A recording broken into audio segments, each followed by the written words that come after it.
What if you could have something that offered you success, happiness, blessedness, great night's sleep, healing to your bones, and overall well-being?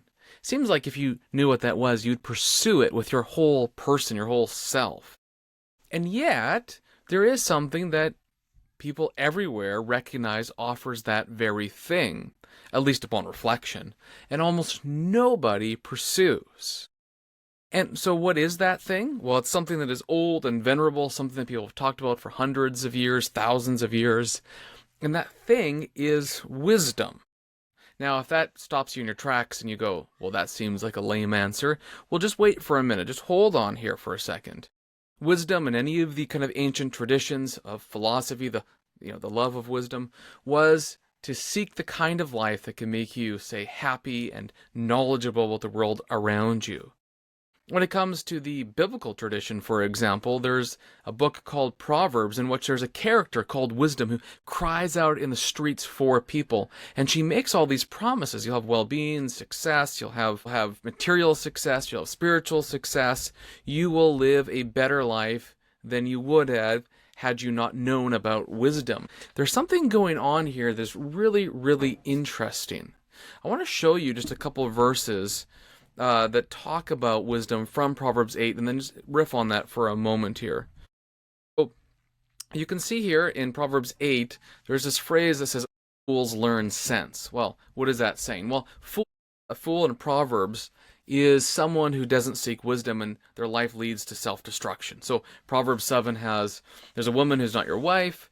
If you pursue her, that's going to be ruinous for you. It's pretty obvious. If you know anyone who's gone through a divorce, through sexual infidelity, it's kind of ruined their lives. That's a foolish thing to do. By contrast, living wisely would be to have the self-control to avoid that. Or for example, in Proverbs 10, you see someone who doesn't work with their hands and is lazy, and they are said to enter into poverty. That's kind of a straightforward thing. If you don't work, you typically don't eat.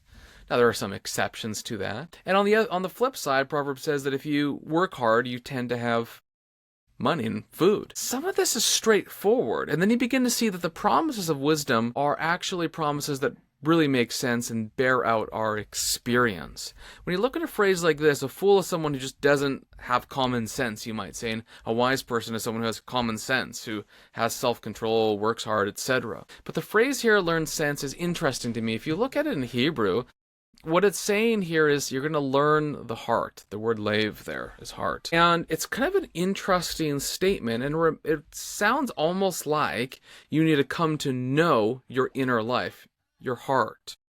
All right, so a fool is someone who needs to learn sense. That word there, learn sense, is like know the heart. Well, what does that mean? It means to know yourself, to know your inner self, to come to learn prudence, to come to learn wisdom. It is a property that is within you. It reminds me of the oracle, know thyself. It's a little similar to it, although it's not precisely the same thing, because to learn wisdom here ultimately is to learn it from the divine mind, as the rest of the chapter explains. But if you go down, there's also one other line I wanted to look at, and that is Proverbs 8:17. Now, in 8:17, Lady Wisdom says, I love those who love me. And this is a call, therefore, to love wisdom and to seek wisdom diligently, to find wisdom. And, there's all these kinds of things. You'll have benefits and all this through us. But what I wanted to get is, what does it mean to love wisdom? And what's fascinating to me is that to love wisdom is almost certainly the exact same thing as philosophy. Philosophy is, quite directly, the love of wisdom.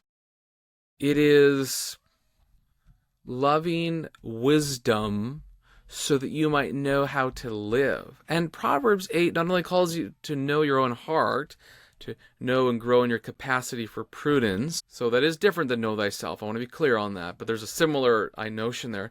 It also calls you to love wisdom, to pursue wisdom, to love it. It's a call to philosophy. And in the context of Proverbs 1 through 9 in particular, wisdom begins in the mind of God in Proverbs 8 and Proverbs 3, but it also is reflected in the order of things. That's why Proverbs 6 says that you should Study the ant to see how the ant lives. And that's one of those really interesting things, because then philosophy has two sources. The obvious one, which is God, and secondly, the less obvious one is the world that he made by studying it. That is to say, philosophy is knowing what things are and ordering your life according to what things are. Knowledge, wisdom is possible, and you can access it by knowing God and by knowing the wisdom that you can perceive in the created order, whether that's through the ant or cause and effect, or if you work hard, you eat, all that kind of stuff. It is knowable and possible for all people to know wisdom. So if you want to have success, you want to have wealth, you want to have prosperity, you want to have a happy life, you want to have a good life, you want to avoid ruin, one way to do that is to pursue wisdom with all that you have. This is not only a biblical thing, but a thing that is deeply found within the philosophical tradition. You want to live a better life, a good life, a happy life, you seek wisdom where it may be found. If you've enjoyed this video, feel free to subscribe, like, all the things that you normally do on videos like this. Thank you.